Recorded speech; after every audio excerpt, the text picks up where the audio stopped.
अथातोष्टौ निन्दितीयमध्यायं व्याख्यास्यामः। इति हस्माः भगवानात्रेयः। इह खलु शरीरमधिकृत्याष्टौ पुरुषा निन्दिता भवन्ति।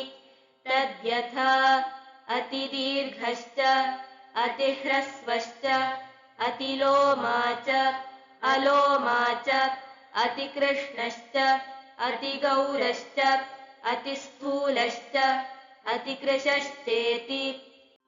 तत्रातिस्थूलकृशयोर्भूय एवापरे निन्दितविशेषा भवन्ति। अतिस्थूलस्य तावदायुषो ह्रासो जवोपरोधः कृच्छव्यवायत दौर्बल्यं दौर्गन्ध्यं स्वेदाबाधः क्षुरतिमात्रं पिपासातियोगश्चेति भवन्त्यष्टौ दोषाः। तदतिस्थौल्यमतिसम्पूरणाद् गुरुमधुरशीतस्निग्धोपयोगादव्यायामादव्यवायाद्वा स्वप्नाद्धर्षनित्यत्वादचिन्तनाद् बीजस्वभावाच्चोपजायते। तस्य ह्यतिमात्रमेधस्विनो मेद एवोपचीयते न तथेतरे धातवः।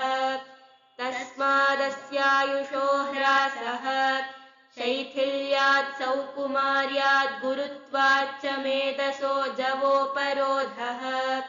शुक्राबहुत्वान्मेधसावृतमार्गत्वाच्च कृच्छव्यवायत दौर्बल्यमसमत्वाद्धातूनां दौर्गन्ध्यं मेदो दोषान्मेधसस्वभावात् स्वेदनत्वाच्च मेधसश्लेष्मसंसर्गाद् विष्यन्दित्वाद् बहुत्वाद् गुरुत्वाद् व्यायामासहत्वाच्च स्वेदाबाधः।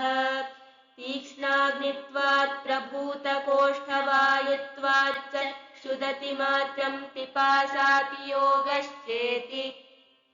भवन्ति चात्र मेधसावृतमार्गत्वाद् वायुः कोष्ठे विशेषतः चरन् सन्धुक्षयत्यग्निमाहारं शोषयत्यपि। तस्मात् स शीघ्रं जरयत्याहारं चातिकाङ्क्षति। विकारांश्चाश्नुते घोरान् कांश्चित् कालव्यतिक्रमात्। एतावुपद्रवकरौ विशेषादग्निमारुतौ एतौ हि दहतः स्थूलं वनदावो वनं यथा। मेधस्यतीव समृद्धे सहसैवानिलादयः विकारान् दारुणान् कृत्वा नाशयन्त्याशु जीवितम्। मेदो मांसातिवृद्धत्वाच्चलस्फिगुदरस्तनः अयथोपचयोत्साहो नरोतिस्थूल उच्यते। इति मेधस्विनो दोषा हेतवो रूपमेव च। निर्दिष्टं वक्ष्यते वाच्यमतिकार्ष्ये त्वतः परम्। सेवारूक्षान्नपानानां लङ्घनं प्रमिताशनम् क्रियातियोगः शोकश्च वेगनिद्राविनिग्रहः। रूक्षस्योद्वर्तनं स्नानस्याभ्यासः प्रकृतिर्जरा। विकारानुशयः क्रोधः कुर्वन्त्यतिकृशं नरम्। व्यायाममतिसौहित्यं क्षुत्पिपासामयौषधम्। कृशो न सहते तद्वदतिशीतोष्णमैथुनम्। प्लीहाकाशः क्षयश्वासो गुल्मोर्षांस्युदराणि च। कृशं प्रायोऽभिधावन्ति रोगाश्च ग्रहणीगताः। शुष्कस्थिगुदरग्रीवो धमनीजालसन्ततः त्वगस्थिशेषोऽतिकृशस्थूलपर्वा नरो मतः। सततं व्याधितावेतावतिस्थूलकृशौ नरौ सततं चोपचर्यौ हि कश्चनैर्ब्रह्मणैरपि। स्थौल्यकार्ष्ये वरं कार्ष्यं समोपकरणौ हितौ। यद्युभौ व्याधिरागच्छेत् स्थूलमेवातिपीडयेत्।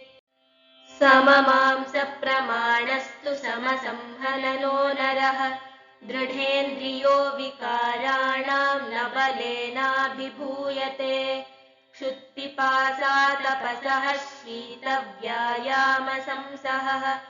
समपक्ता समजरः सममांसचयो मतः गुरुचातर्पणं चेष्टं स्थूलानां कर्षणं प्रति कृशानां ब्रह्मणार्थं च लघुसन्तर्पणं च यत् वातघ्नान्यन्नपानानि श्लेष्ममेदोहराणि च रूक्षोष्णाबस्तयस्तीक्ष्णा रूक्षाण्युद्वर्तनानि च गुडूची भद्रमुस्तानां प्रयोगस्त्रैफलस्तथा तक्रारिष्टप्रयोगश्च प्रयोगो माक्षिकस्य च विडङ्गं नागरं क्षारः काललोहरजो मधु यवामलकचूर्णं च प्रयोगश्रेष्ठ उच्यते बिल्वादिपञ्चमूलस्य प्रयोगः क्षौद्रसंयुतः शिलाजतुप्रयोगश्च साग्निमन्थरसः परः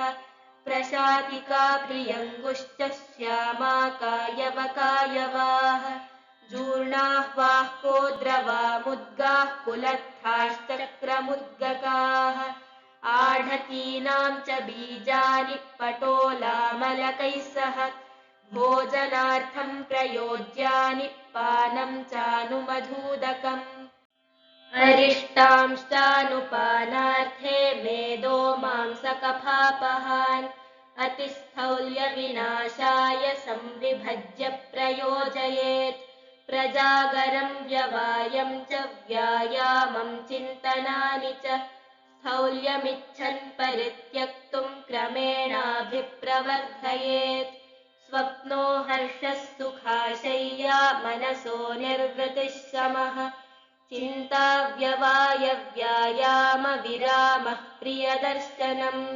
नवान्नानि नवं मद्यं ग्राम्यानूपौदकारसाः संस्कृतानि च मांसानि दधि सर्पः पयांसि च इक्षवश्चालयो माषा गोधूमा गुडवैकृतम् बस्तयस्निग्धमधुरास्तैलाभ्यङ्गश्च सर्वदा स्निग्धमुद्वर्तनं स्नानं गन्धमाल्यनिषेवणम् शुक्लं वासो यथा कालं दोषाणामवसेचनम् रसायनानां वृष्याणां योगानामुपसेवनम्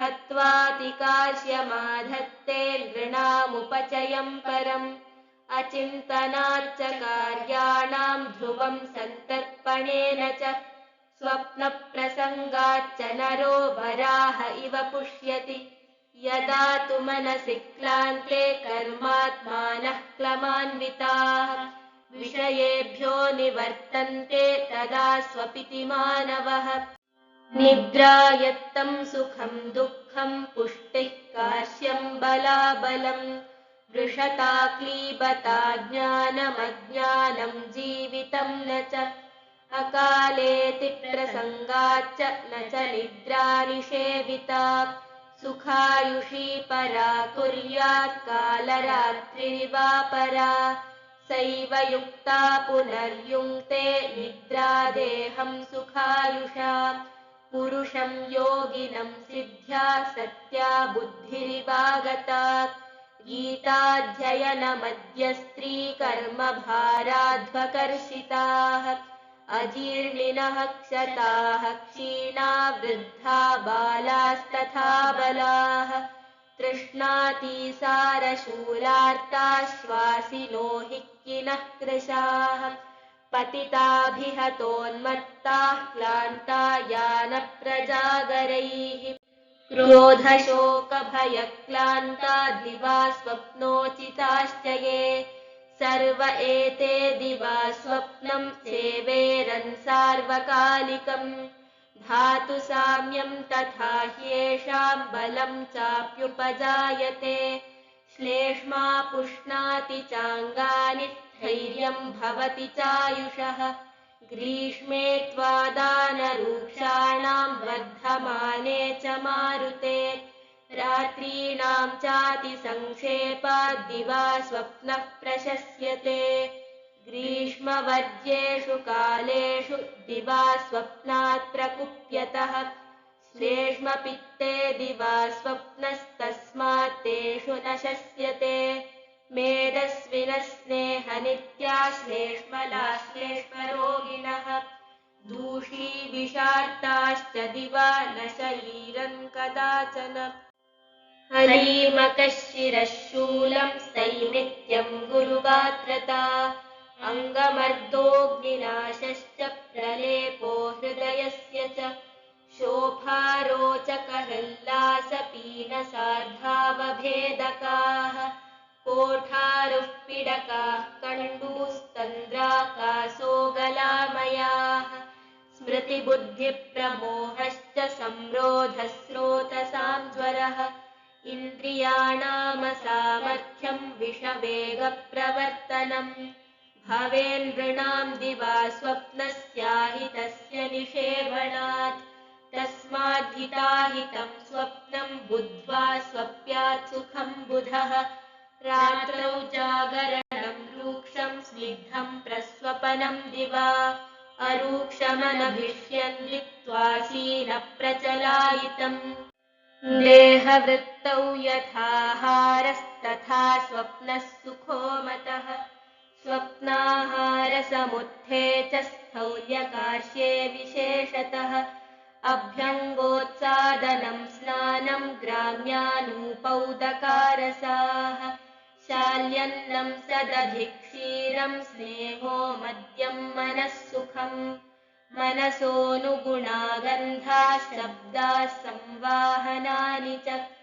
चक्षुषोस्तर्पणं लेपः शिरसो वदनस्य च स्वास्तीर्णं शयनं रेश्म सुखं कालस्तथोचितः आनयन्त्यचिरान्निद्रां प्रनष्टा या निमित्ततः कायस्य शिरसश्चैव विरेकश्छर्दनं भयम् चिन्ता क्रोधस्तथा धूमो व्यायामो रक्तमोक्षणम् उपवासो सुखाशय्या सत्त्वौदार्यं तमोजयः निद्राप्रसङ्गमहितं वारयन्ति समुत्थितम् एत एव च विज्ञेया निद्रानाशस्य हेतवः कार्यं कालो विकारश्च प्रकृतिर्वायुरेव च तमोभवाश्लेष्मसमुद्भवा च मनःशरीरश्रमसम्भवा च